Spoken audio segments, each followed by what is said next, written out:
घरात एकटं असलं ना का नाही नाही ते विचार मनात येतात. राधिका, काऊन बरं, का झालं? तो आवाज ठीक नाही येत आहे. बरं गेलं नाही का?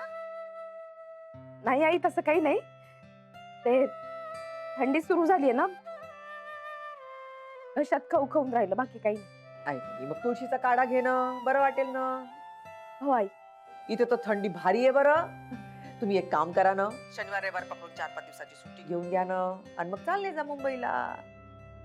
हो विचारते यांना. आता का विचारायचं त्यात? त्याला सांग बरं जायचंय म्हणून नागपूरला. या ना, थंडी मस्त आहे आणि सांबारही स्वस्त आहे बरं इथं. तुला आणि गुरुला गरमा गरम अगदी पुडाच्या वड्या खाऊ घालते मी. अथर्वलाही पाहिलं नाही ना ग, बरेच दिवस झाले. हो आई, येऊ आम्ही. ठेवू का? जरा कामात आहे. आई बाई, सॉरी सॉरी, मी तर एकटी असते ना. तुम्हाला कामं राहतात बाई. सॉरी सॉरी, करते नंतर फोन. बरं, चल चल चल. हो. आई, इथे काय चाललंय तुम्हाला माहित नाही, पण मला भीती वाटून राहिली. जे चाललंय ते सगळं खरं खरं तुम्हाला कळलं तर काय होईल? अच्छा, म्हणजे तुम्हाला आणि तुम्हाला एकत्र राहायची इच्छा आहे. हो बरोबर. See, it's not impossible but difficult. कसं आहे ना, काही काही केसेसमध्ये म्युच्युअल अंडरस्टँडिंगनीच काही निर्णय घ्यावे लागतात. म्हणजे कसं आहे, तुम्हाला तुमच्या मिसेस बरोबर राहायची इच्छा नाही हो. आणि तुमच्या मिसेसना तो फ्लॅट सोडायचा नाही. हां. कारण तो तुमच्या दोघांच्याही नावावर आहे, म्हणजे तुमच्या आणि तुमच्या मिसेसच्या. In that case divorce file करणं जरा कठीणच जाणार, कारण तुम्हाला एक मुलगा पण आहे. आणि माझं त्याच्यावरही तेवढंच जीव आहे हो. मग कसं आहे ना, म्युच्युअल अंडरस्टँडिंगनीच तुम्हाला काहीतरी निर्णय घ्यावा लागेल. म्हणजे एक्झॅक्टली काय करायचं? आम्ही तिघांनी काय एकत्र राहायचं का एका घरात? हे बघा, मी असं काही एक म्हणत नाही, पण कसं आहे, हा फ्लॅट दोघांच्या नावावर, म्हणजे तुम्ही मिसेस सुभेदारांना घराबाहेर काढू शकत नाही आणि त्यांच्या परमिशनशिवाय यांना घरात घेऊ शकत नाही. कसं आहे, या बाबतीत मात्र त्यांची बाजू स्ट्रॉंग आहे आणि तुमची मात्र पटते. इथे तुम्ही एक करू शकता, आउट ऑफ कोर्ट तुम्ही सेटलमेंट करू शकता. म्हणजे कसं?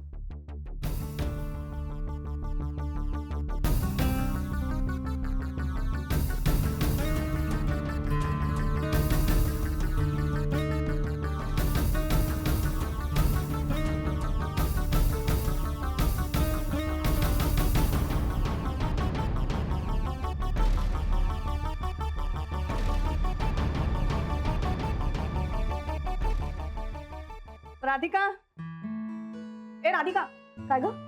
ऐक ना, आज माझी ना उशिराची शिफ्ट आहे, पण मला तयारीसाठी लवकर जावं लागतं आणि मी नेहाला महाजनी काकांकडे सोडलंय. मला यायलाही उशीर होईल. तू लक्ष ठेवशील का जरा तिच्याकडे? अगं हो रेवती, मी लक्ष ठेवी.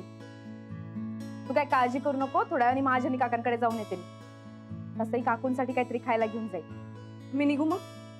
रेवती ऐक ना, मला जरा भीती वाटून राहिली ग. काय झालं? कसली भीती?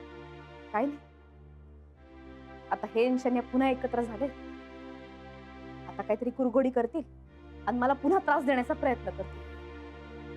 आता हे सगळं टाळलंय, पण हे काही हार मानणार नाही. शन्याला पुन्हा घरात आणण्यासाठी प्रयत्न करतीलच हे. अगं पण आपण असं होऊच द्यायचं नाही ना, त्या आधीच बंदोबस्त करायचा आहे त्यांचा. अगं पण काय करायचं आपण? ऐक, सकाळी मला सुबोध भेटला होता. तो त्याच्या एका वकील मित्रांशी बोलणार, ऍडव्होकेट वैद्य. तू म्हणत असशील तर आपण दोघी त्यांना जाऊन भेटूया. त्यांना जर कळलं ना का मी कुठल्या वकिलाला भेटले, अजून तमाशे करते. अथर्व समोर मला आता हे सगळं व्हायला नकोय ग रेवती, याचीच तर भीती वाटून राहिली मला. आपल्या समोर दुसरा पर्याय आहे का? हे बघ, गुरुनाथ कसाही वागला ना तरी आपण कसं वागायचंय हे वकिलांच्या सल्ल्यानेच ठरवायला हवं. मी सुबोधला फोन करते, त्यांचा नंबर पाठवायला सांगते आणि मी शूटला जायच्या आधी शक्य असेल तर आपण दोघी त्यांना जाऊन भेटूया का? चालेल, तू नंबर मागवून घे, मी तोपर्यंत तयारी करते.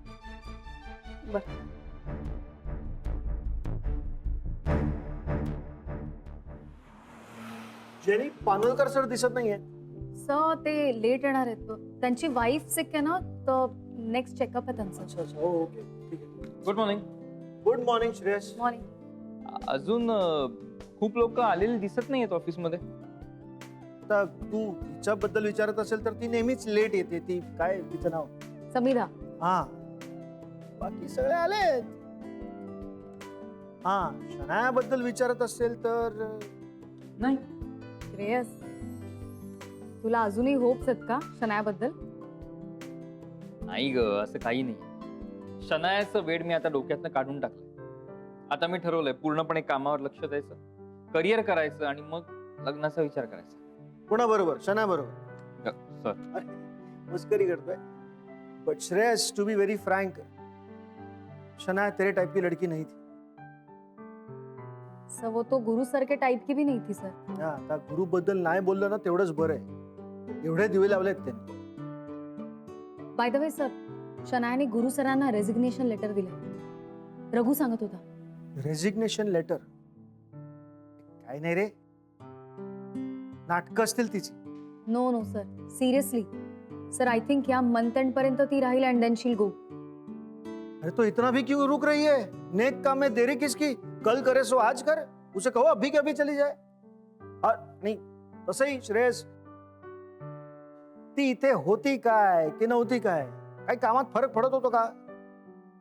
तसंही तिची अर्ध्याहून जास्त कामं समीराच करत असते. अरे शनायाला गुड मॉर्निंग शनाया.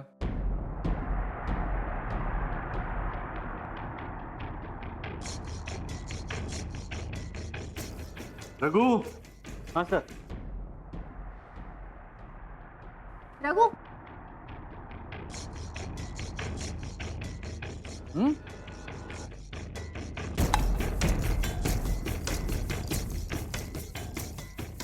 बच्चा, तुला काही वास येतोय का ग? कसला? वास म्हणजे असं जळल्याचा वगैरे? हा, जेलसीचा खूप वास येतो इकडे. पण anyway, we shouldn't bother about it ना. We love each other. Of course बच्चा, I love you. I know, I love you too. बरं ऐक ना, हा. शॉपिंगला जाऊया ना आपण? ऑफकोर्स जाऊया ना शॉपिंगला. तू असं कर, तुझी कामं पटपट आटप, मग शॉपिंग करूया, त्याच्यानंतर डिनरला जाऊया. हा पण मी बघत असे ना तुला केबिन मधून. I will be watching you. I know. See you soon. Bye. Bye.